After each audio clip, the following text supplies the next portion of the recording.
Well, it seems like we're not out of the woods with this stuff yet. I'm confident that the automatic transfer switch and the wiring back to the switchboard up there and the PLN is now robust, but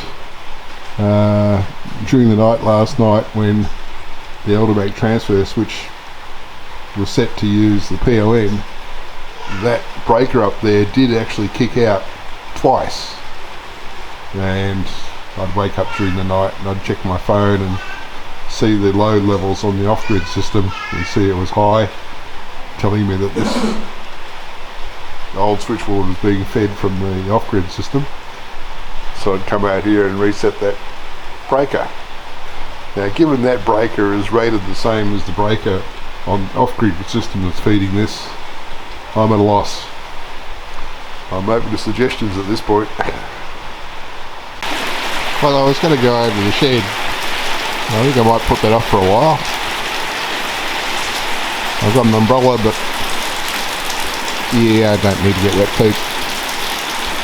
And for the last 2 years that I've been here, very seldom wear shoes. It's normally bongs, also known as flip-flops, also known as sandals, depending on where you are in the world.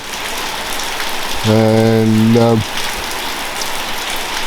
yeah, they don't protect your feet from the wet very well if you're walking through puddles. One of the things I wanted to go over the shed for was to get a cable so I can make this thing work again. This equipment shelf is one of the two original bits that I had set up for the network inside the house here, the other one being the shelf that the router's on in the back airlock. This one has the PoE switch, which sends power and Ethernet connection to the camera out in the southeast corner and the camera on the tank stand. And this unit here takes an Ethernet cable in from your switch, wherever it is, and then feeds out signal with power to that access point that I just showed you out the front of the house. Now, the problem I have is that this PoE switch has 4 powered ports and 2 normal ports. So the lead that comes from the router in the back airlock goes into one of those, and supposedly the lead that goes to the power injector for the outside access point plugs into the other.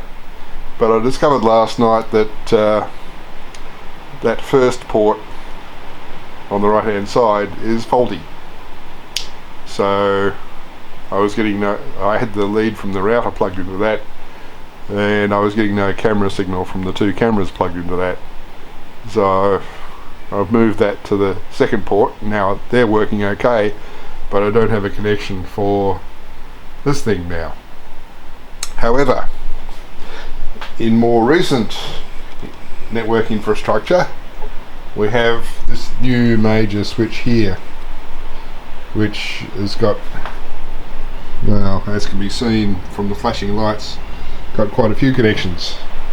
All I need to do is have a lead plugged into this one, and by the look of that I have lots of extra wire there, so I shall untangle that and take this one around to the other switch. I was thinking of going across to the shed and getting a longer Ethernet lead to run around from here to that thing, but I'll take that thing to where the switch is. That saves me a trip to the shed. I'll do that now. That's a bit better. I was able to eliminate the power board that was sitting there because there's only one thing to plug in, and we don't really need more power boards there because we've got another Australian plug and lots of Indo plugs if we need them. So yeah, okay, so maybe it's not the neatest trolling across there, but now it comes around to the back over here where it sits there with the power board at the back there. and plugs into, yeah, well, it's too dark down there to see, but yeah, there's a very active multi-port switch there. And both the cameras connected to that PoE switch are working. That one's sitting there ticking over, and the one looking at the shed, that's active too. Now just got to check that the access point has come back online, and there it is, working quite happily. So all is well with the network currently. And we see a green tail light inside of the access point. Today's the 27th. Yesterday was the third day of this month without rain. So I think there's a reason they call it the wet season. Probably can't make it out down there, but yes, there's water, yeah, probably a little bit less than a metre deep down there. And I thought, okay, I'll have to go pumping some of that. So bought this pump which could actually be used as a shower pump, unlike the predecessor, which is only a single motor pump. It's putting the water out at a decent rate. I can just throw out the front there. It's a matter of using what tube I had. I had 8mm tube there suitable for input.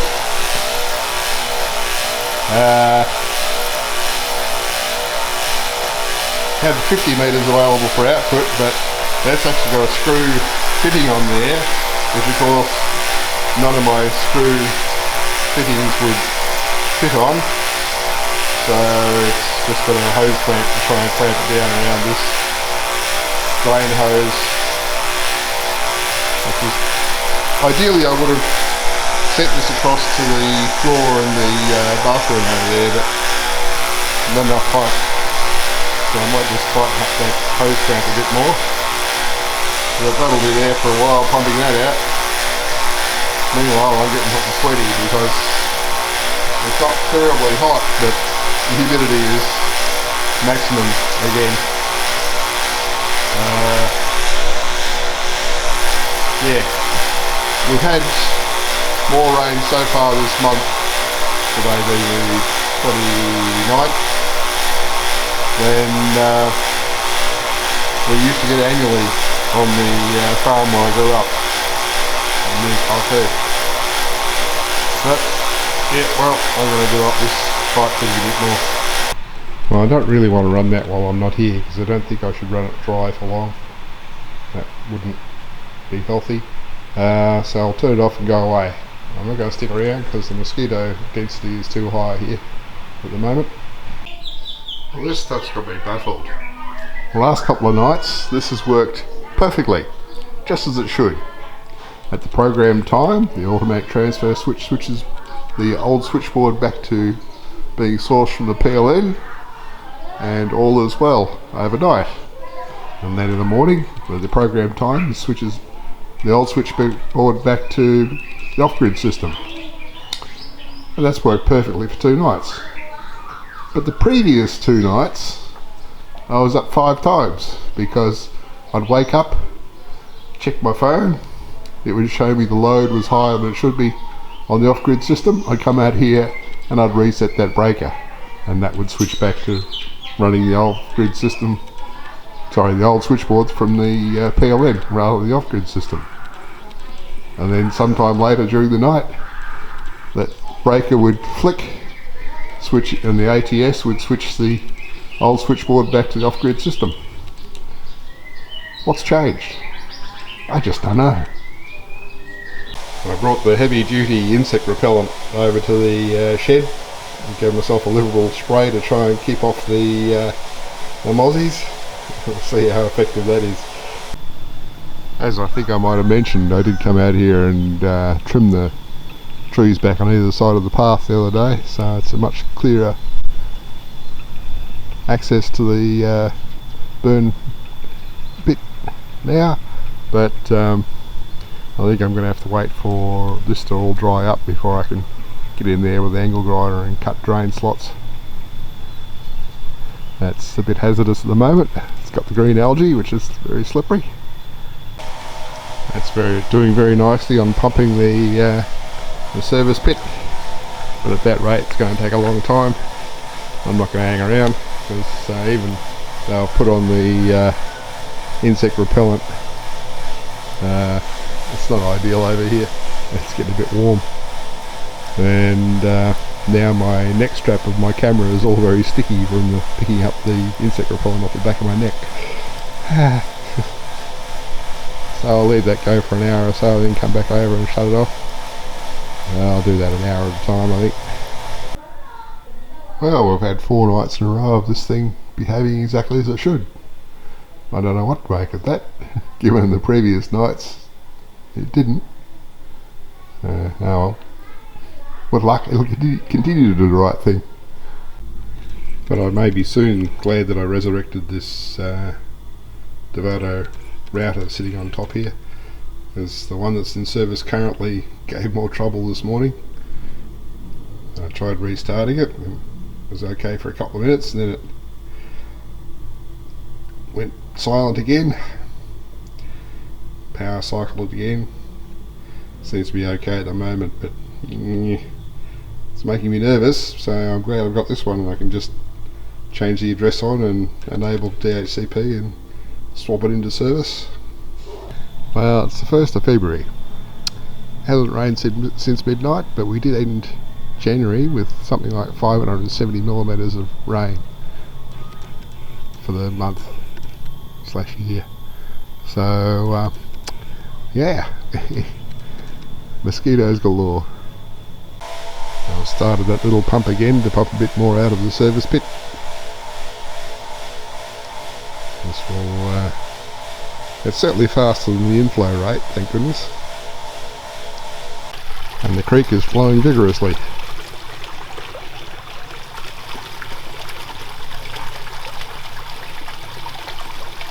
And Dadang's garden is thriving. So bananas are growing up, and underneath them is in places I think there's corn and sweet potatoes. Some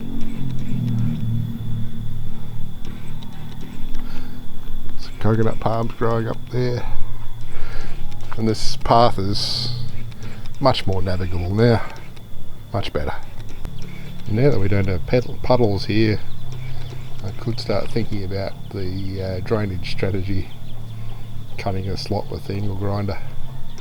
But I'm getting too hot already, so I might just have to plan it out, draw up the design, and then get Dadang and Azra to tackle it, unless Jupiter hires some other worker. But yeah, it's not something I could do. I just get too hot too quick here, because the humidity is over 90%. I think it's only about 26-27 degrees at the moment, but even at that it gets uncomfortable. Another thing I did was dig out this weather station base station from the defunct weather monitoring system I had in Tullamarine. I thought, I wonder if this one will just receive the same signal as the one that came with the weather station I've got at the end of the garden, and lo and behold it does. I went looking for the plug pack for it, could not find it. It's a 5-volt plug pack with a 90-degree angle plug on the end. It must be around somewhere, but I looked everywhere I could think of, but it can also run off batteries. So there it is, running off batteries. It's not connected to the Wi-Fi, doesn't need to connect to the Wi-Fi just to report the weather. But you can see I was wrong. Outdoors it's 30 degrees and 85% humidity, which is unpleasant. Yeah, so that's puts itself in power saver mode whenever it's not been woken up. So given that it does that, I might just leave the batteries in it until the plug pack comes, because I ordered a plug pack from Shopee so I'll see how long that takes to come. Don't need this, but nice to have. I happened to glance at the calendar and I spotted it as Friday. It snuck up on me this week. As you can hear, they're still pounding piles. I think the whole road's going to be built on top of piles by the sound of it. But if you saw an earlier video, probably a year or so ago, of bringing the compact track loader out here for the first time before the shed was built, and it just about disappearing into the mud, yeah, you'll see that the ground around here gets saturated and it turns to slush.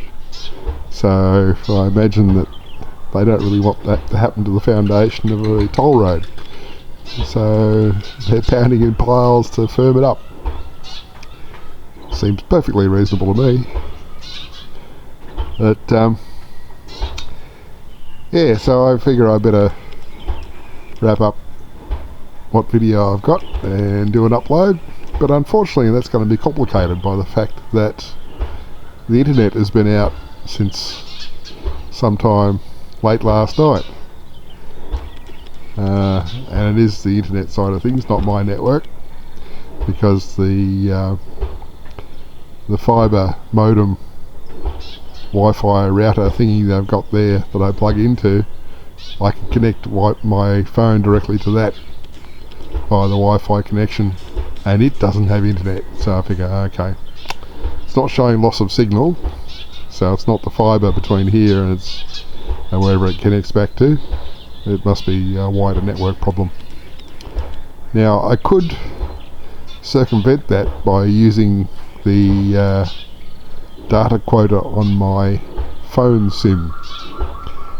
I could in theory set myself up as a hotspot and connect the computer to that and do the upload, but our phone signal here is marginal at the best of times.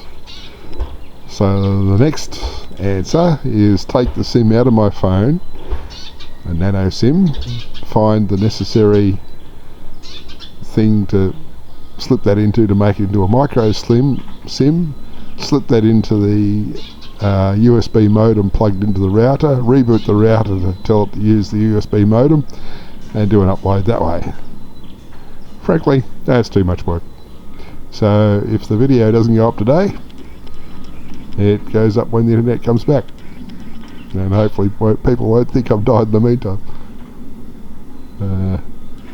Well, there you go. I'll tack this on the end of what I've got, and sometime later it'll get uploaded. Oh yeah, looking up here, this white cable, there's two cables there, two cables along there to where we had the light fitting there, and disconnected that. What I want to do is replace those two white cables and then the one white cable with a 3-core 3.5 square millimeter per conductor black cable, and we'll run it down to the house there, and we'll put one of those automatic transfer switches down there so that the PLN feeds into the normal side of that, and the black cable from my off-grid system will feed into the backup side, and then whenever the PLN goes off, Dadang's whole house will switch across automatically to off-grid supply. And for Lizu's house here, they're currently running off our old switchboard.